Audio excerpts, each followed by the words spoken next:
The following program is produced by students of the Brian Lamb School of Communication at Purdue University. This week on Fast Track, we will take you to a political discussion with President Daniels and former Congressman Hamilton over the state of democracy in the U.S. And later, we'll see how one blood drive is saving lives. These stories and more are coming up on this week's edition of Fast Track.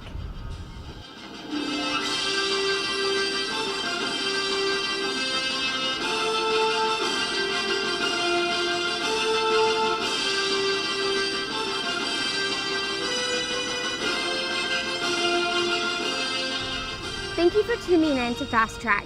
We're bringing you this week's show from the Engineering Mall. I'm Rachel Bibler. And I'm Taylor Briscoe. This past Monday, President Daniels and former Congressman Lee H. Hamilton held a discussion led by C-SPAN's Brian Lamb over the history of democracy in the U.S. Hearing from both sides of the political spectrum, students were able to learn more about how the government works, as well as what they should be doing to prepare to be better future leaders, voters, and difference makers. Reporter Cameron Harden has the story. President Mitch Daniels and former Congressman Lee Hamilton led a presentation on the future of democracy Monday evening.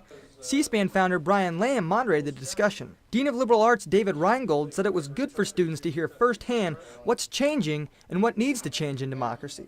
Hopefully they can get a sense of two politicians coming from different political traditions who actually share a number of common bonds, even though they obviously have some differences as well. Daniels, the former Republican governor of Indiana, agreed with many points the former Democratic congressman was saying, something Brian Lamb says isn't that surprising. One thing that's very important about the two men that were sitting up on the stage today, they're not in office and they're not running for office. So the minute that people, and they're intelligent people in politics all over, the minute they're not running for something is when we often hear the best wisdom. These are two very special people who have a compromising approach to an awful lot of issues. Purdue senior Riley Back worked with Lamb during a Maymester 2 years ago. She said she looks forward to hearing him speak at Purdue, and having Daniels and Hamilton in attendance was an added bonus. I love everything he stands for. Every time he speaks or holds an event, I think that it's really inspirational, as well as President Daniels and the congressman. I thought it was a great opportunity to learn a little bit more about their thoughts on democracy. Lamb has been studying politics nearly his whole life, so he knows how important it is to be educated. Democracy was never meant to be easy to understand or easy even to do, because there are so many interests in the country, special interests. But you got to stop and think about it before you just shoot your mouth off. Reporting for Fast Track, Cameron Harden.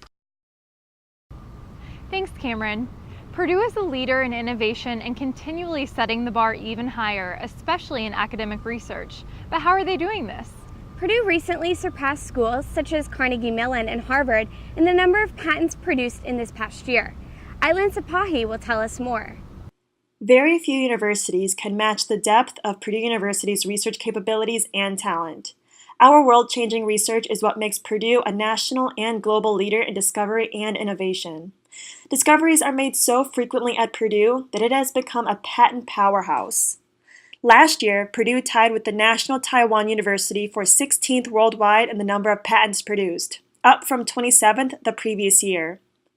Purdue had 93 patents last year, placing it ahead of schools like Carnegie Mellon, New York University, Northwestern, the University of Chicago, and other prestigious schools both home and abroad.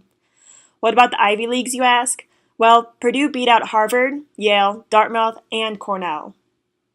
Chad Pittman, the Vice President of the Office of Technology Commercialization at the Purdue Research Foundation, explained what makes Purdue research so successful. Well, I think a few things. One, if you go back to the land-grant mission of the university at its inception, it's always been based in being relevant to the marketplace. So it started in agricultural and mechanical engineering in the early days. As a matter of fact, the benefactor of Purdue Research Foundation, David Ross, came out of the School of Mechanical Engineering in the 1890s. And so it's been a place that's been focused on helping people every day in their contemporary problems throughout the university's history. Fast forward that to today, with the environment that Mitch Daniels and Dan Hassler have helped create and accelerate. We are definitely focused at PRF and focused at the university of enabling researchers throughout the labs and throughout the different disciplines, and making sure that they have every capability, every opportunity to get their ideas into the marketplace. The West Lafayette-based Purdue University system has more than 400 research labs and 139 research centers. This new world ranking for Purdue has caught the attention of research teams around the world. What's been surprising to me is that how this particular ranking has got so much attention from so many different corners of the world. And the phone's been ringing with people asking us how we can help them connect with the researchers and the grad students at the university to help solve their problems today, to help provide them with a talent pool today in a much broader, deeper way than I would have imagined. For Fast Track, I'm Islan Sapahi. 8 million dogs enter shelters in the U.S. each year. It's sad to say that more than half won't make it out alive. However, there are always ways you can help. Whether it's adopting a dog or donating funds to organizations who help our furry friends, Fairway Cooperative brings Pet a Puppy here to Purdue. This is Legasus. He has a good home, but for so many other dogs across the country, that's not always the case. Luckily, there is the Pet a Puppy event, which goes on each year here at Purdue. This is through the house I live in called Fairway Cooperative. We're a Christian house on campus with about 60 guys. Each new class they have has to raise a certain amount of money for the house.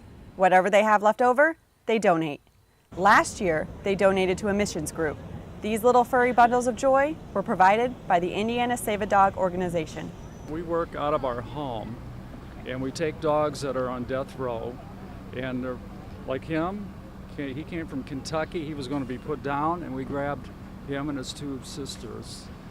It's only $2 to play with the puppies for 5 minutes. Many people would say that's a bargain. Several of those who attended the event had so much fun, they were willing to pay more. We tried to pay for 10 minutes and they wouldn't even let us, so I definitely pay more than $2 for it. Oh, I would pay $10 for 5 minutes, honestly. I just love dogs so much. In just its second year, the program already seems to be quite the success. Not only are the proceeds going to Indiana Save a Dog, as well as another charity of their choice, but the puppies in question are also finding new homes. We did the same thing with the puppies last year, and we had 6 boxer mix puppies, and 5 out of the 6 puppies got adopted.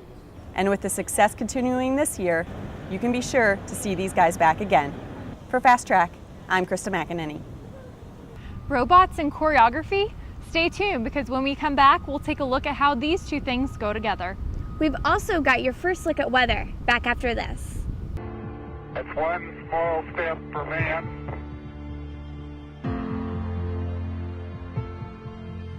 one giant leap for mankind.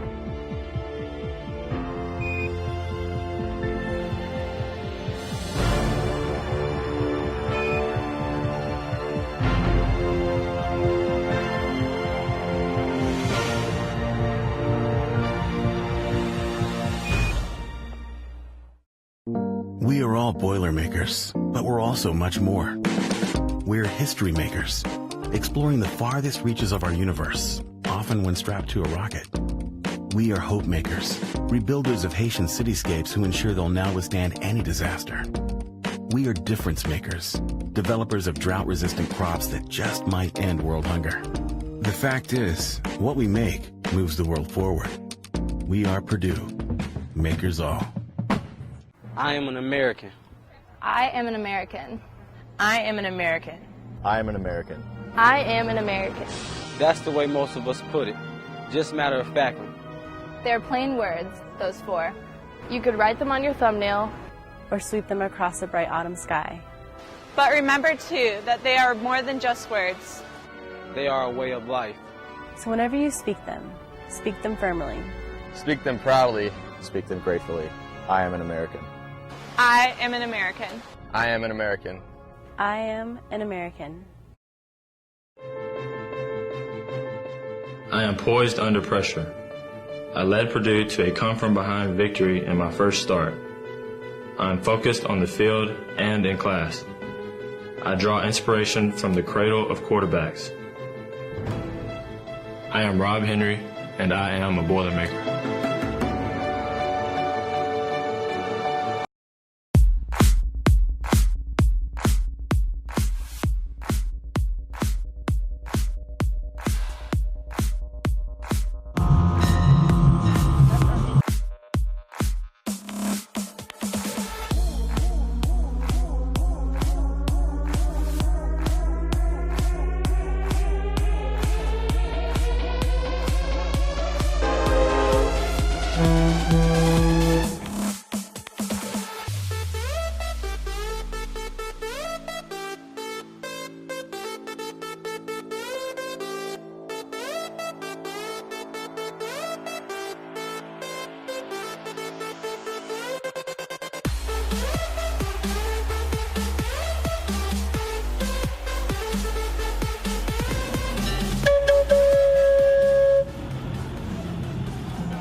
Well, welcome back. We did have some showers late last night as well as early this morning, but those have since cleared off, leaving us with just these cooler temperatures. Those are going to continue on through tomorrow. And as this high pressure continues to build into the region, we're going to see some clearer skies as well as a warm-up that is on the way. And good news, we are going to have beautiful weather to end your fall break over these next few days. But for tonight, cooling off down into mid-40s. We're going to start at 56 degrees at 8 p.m. Now this partly cloudy skies, those are going to continue to decrease in cloud coverage as we head later into the night. 10 p.m., 51 degrees, and then by midnight, 49 degrees. We're going to hover right around that temperature for a few hours. 2 a.m. still at 49 degrees. Most places are going to cool off into the mid-40s. We're going to get down to 43 degrees here in Lafayette, as well as 43 in Rensselaer, 43 in Warsaw, as well as 45 for the low in Kokomo, and 47 in Indianapolis. As always, we do want to share viewer photos with you once again. This is outside at the Feast of the Hunter's Moon last Saturday. If you remember, it was a little bit cooler as well as some drizzle of rain that we did see. We have mostly overcast skies that we can see in the background. We have the canoe races that went on, and you can see here that people are just dressed in some warmer clothes. Luckily for that event, it did warm up on Sunday and clearer skies. Now later in the week, we did see some cloud coverage. This one just has a little bit of cloud coverage. I think it's really pretty as well. A lot of sunny conditions in there as well. And we did see a lot of sunshine for the next several days during the midweek this past week. We have lots of sunshine on the way as well. I'll have those details in your 7-day forecast. Thanks, Krista. Robots and artificial intelligence are things we read about in fiction books. Fast Track reporter Spencer Huffmeyer is taking us to a special dance performance that was able to incorporate robotics in their choreography. Spencer? Engineering and technology are two things that Purdue knows well. This past week, a show put on by Purdue Convocations took those two aspects and combined them in a dance performance called Wang Yi and Kuka. On stage, this robot is called Kuka. Typically found in a modern assembly line, Kuka becomes a partner in dance. Utilizing computer programming, the articulated arm moves in synchronization and sometimes controls the movements of the other dancers on stage. Well, Huan Hui is an artist, so he has a dance background, performing arts background, and I think it is really great for our students to see an artist of this international rank. According to Convocations, the performance, named by Dance Magazine as one of its top 25 to watch, Wang Yi has earned interdisciplinary accolades across Europe, Asia, and North America. It was really interesting how a human could, mimic robotic movements. And then it kind of freaked me out a little bit because I was like, wow, I can't really tell the difference between the two of them. And I don't know, I thought it was really amazing because I think for every minute of, choreography, it took like 10 hours of programming. Wang Yi is now working with students in an interdisciplinary residency to explore larger questions of how humans envision their future with machines. Exploring how man and machine can work together has great advantages with an eerie future. Displaying the magic behind it, Wang Yi and Kuka steal the show. For Fast Track, I'm Spencer Huffmeyer. Do you have a passion for sports but were never interested in joining one of the collegiate teams here at Purdue? Intramural Sports offers more than 40 sports for Purdue students. Students of all athletic abilities can sign up to play and show off their skills. Reporter Liz Van Ostenburg brought her athletic talent to the Purdue intramural fields. Let's take a look. Only on a college campus will you see students running around at 11 p.m. on a Sunday night. They do it for intramural sports. Intramural sports have become a popular culture at Purdue University for students to get involved on campus in a fun and exciting way. The intramural sports program is a structured format that offers more than 40 different sports for students to try. Intramural sports have created an environment for residence halls, fraternity and sorority members, and even just groups of friends to compete against each other in a friendly way. Our floor was like really tight-knit already, so that's kind of how the football team formed. So, yeah, I mean, it's only made us closer, I guess. Each year, approximately 18,000 students participate in intramural sports that range from soccer, flag football, basketball, field hockey, and water polo at Purdue's intramural fields and the Recreational Sports Center. I played football in high school, and I think this is just a great way to kind of participate. I mean, obviously I can't go play for the Boilermakers at Ross-Ade, but this is kind of like the second best thing, and it's been a blast so far. A lot of students who sign up for intramural sports do it to create bonds and stronger relationships with their friends. I mean, it's my sorority sisters I play with, and so it's fun to be able to, have the whole sports aspect to relationships, I guess. No matter what sport interests you, there's a good chance a program is offered for you and your friends to create a team with a chance to claim an intramural sports championship and bragging rights amongst Purdue University students. Reporting for Fast Track, I'm Liz Van Ostenburg. Thanks, Liz. Well, if you have a craving for some barbecue, macaroni, and cheese, you might be interested in the newest food truck, the Daily Bite. It's located on campus and serves both lunch and dinner throughout the week for students. Purdue Dining Services opened this truck to provide another way for students to find a meal during the week. Our very own Rachel Bibler was at the truck this past week to see what they were serving up. If you're leaving class or you're on your way to another class, something that might entice you is going to the Daily Bite. Located beside the Armory, the Daily Bite is a food truck that serves classic foods and beverages on Purdue's campus. Started by the Purdue Dining Services, the Daily Bite provides students with a fast and easy way to eat lunch or dinner during the week. One of our main courses is mac and cheese, which you don't see in most traditional trucks. It's also served in savory waffle cones, which is also a little different. So it's a little different spin on the cone items that you would normally see. And then we've got some other items like panini sandwiches with lots of cheese items. Everybody loves the cheese. The pulled pork is the best thing on here so far. Everyone's just loving it. Friends tell me that it's really good. I mean, it's over here by the Armory all the time. I mean, I'm over here, why not try it? So, the Purdue Dining Services initiative was to offer students with a simpler way to get your lunch or dinner during the week. With a large amount of students living in the residence halls, it can be a challenge to have enough workers behind the counters at the dining courts. It was a good idea to help alleviate some of the backflow of students going into the dining halls. So many students have been accepted this current year. It actually got to campus about late last semester, about April, May-ish area. We did a few test runs with it in the summer, and now this is our this is the start of our fourth full week, and it's doing pretty good so far. For more information regarding this food truck, you can tweet to them at Purdue Daily Bite, or you can message them on Facebook at Purdue Daily Bite. Reporting for Fast Track, I'm Rachel Bibler. When we come back, we've got a look at how the month of October means a month of philanthropy for one sorority on campus. But first, we'll take a visit to a blood drive that is changing lives while also serving up some sweets. Stay tuned. It's one small step for man,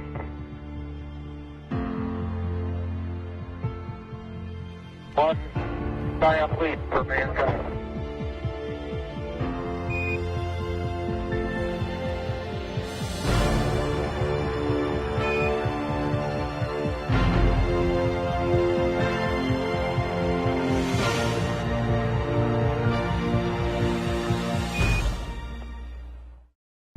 We are all Boilermakers, but we're also much more.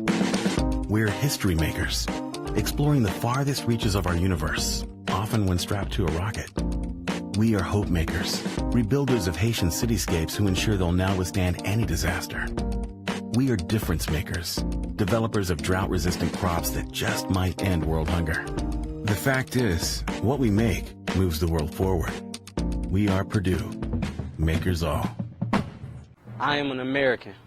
I am an American. I am an American. I am an American. I am an American. That's the way most of us put it. Just matter of factly. They're plain words, those four. You could write them on your thumbnail or sweep them across a bright autumn sky. But remember, too, that they are more than just words. They are a way of life. So whenever you speak them firmly. Speak them proudly. Speak them gratefully. I am an American. I am an American. I am an American. I am an American. I am poised under pressure. I led Purdue to a come-from-behind victory in my first start. I am focused on the field and in class. I draw inspiration from the cradle of quarterbacks. I am Rob Henry, and I am a Boilermaker.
Gigi's Cupcakes in Lafayette has been a staple place to satisfy your sweet tooth. But an upcoming blood drive hosted by the dessert company could have you wanting to support their business even more. Taylor Briscoe has the story. Gigi's Cupcakes is a go-to spot to pick up something to satisfy a sweet craving. Located at 1710 South Creasy Lane in Lafayette, it is very accessible to the entire Purdue community, although there is much more to this store. Gigi's hosted their first blood drive on October 8th, and it was such success they are having a second blood drive on Tuesday. Owner Emily Gerdemeller said that she understands people can be nervous to give, but educating them about giving blood can solve that problem. It really helps to spread the word of how easy, clean, and much of a need there is for it. Phlebotomist Robin Boggs says there are many benefits to giving blood, both physically and mentally. It's not a moral obligation, but it's something that just makes you feel good to think that you're going to save 3 lives with each donation. In addition to the blood drives, for the entire month of October, Gigi's is supporting the Community Cancer Network. So we have a pink ribbon for breast cancer awareness on a cupcake, a cheesecake, and also our ice sugar cookie all month. And we'll donate $1 from each of the cupcakes and 50 cents of each of the ice sugar cookies to the Community Cancer Network here in Lafayette. Now, Gigi's will have their second blood drive next Tuesday, the 13th, from 2 to 4:45 p.m. There's still 7 time slots open, so it's not too late to sign up. Reporting for Fast Track, Taylor Briscoe. 1 in 8 women are affected by breast cancer, but we are now in the month that is dedicated to honoring victims and survivors of the disease. Purdue's campus will be filled with pink this month, in large part thanks to one sorority on campus. Julie Villanova will tell us more. For most people, October means that it's the beginning of fall and the leaves are changing. But for the ladies of Zeta Tau Alpha, it is a month to honor those who are in the fight against breast cancer and help spread awareness of the terrible disease. Put on your pink ribbons and start spreading awareness about breast cancer, just like the ladies of Zeta Tau Alpha are doing throughout the whole month of October. So October is a really important month for the ladies of Zeta Tau Alpha. Not only is it Breast Cancer Awareness and Education Month, the month of October, we do a tremendous amount of things on campus. For instance, every Thursday we have pink tents set up by the Memorial Union and the Bell Tower, and what we do is we give out pins, little breast cancer pins to give out and put on people's book bags and just spread the word about breast cancer. We have little trivia games and we decorate bras and stuff like that, so it just really spreads the word about breast cancer awareness education and really gets the campus involved and know what Zeta is about. And we're not just a sorority. This is our philanthropy. This is what we do all year. The Zeta Tau Alpha National Philanthropy is breast cancer education and awareness. At ZTA Purdue, they have events all throughout the month of October to raise awareness. Last year, the girls raised over $124,000, which put them as the largest Greek philanthropy in the state of Indiana. One big thing is that you know that breast cancer affects everyone. Like 1 in 8 women have breast cancer. So it ties into you whether it's very personal or not. So you know that everything we're doing is close to everyone's heart. And you know that every girl in the house, it affects all of them personally. It affects me personally. And I feel like because of that, it just brings us so much closer together as a sorority. And it's amazing to see the differences we can make by all the different activities we do throughout the whole year. The ladies have an executive council chosen within the chapter who plan most of the events. Happy October, everybody who's excited for Breast Cancer Awareness Month. So one of my favorite events that we do in October, which I cannot wait for, is the 5K Color Run. We just started it last year, so this year we're hoping to expand and get more people involved. But also, you don't have to be in Greek Life to be in the 5K Color Run. Anyone who just likes to run and have a good time, who has family affected by breast cancer, who just wants to be involved more on campus. Throughout the month of October, you can catch the girls on campus handing out ribbons, or on Thursdays on Memorial Mall under a huge pink tent, passing out awareness tips and making cards to send to survivors. Also their annual Think Pink Color Run on November 14th. For more information, follow them on Instagram and Twitter at ZTA Purdue. This October, come out and support the ladies of Zeta Tau Alpha and their fight against breast cancer. Reporting for Fast Track, I'm Julie Villanova. This past week has really started to feel like fall. So does this mean the hot summer weather is gone? Let's pass it over to Krista to find out.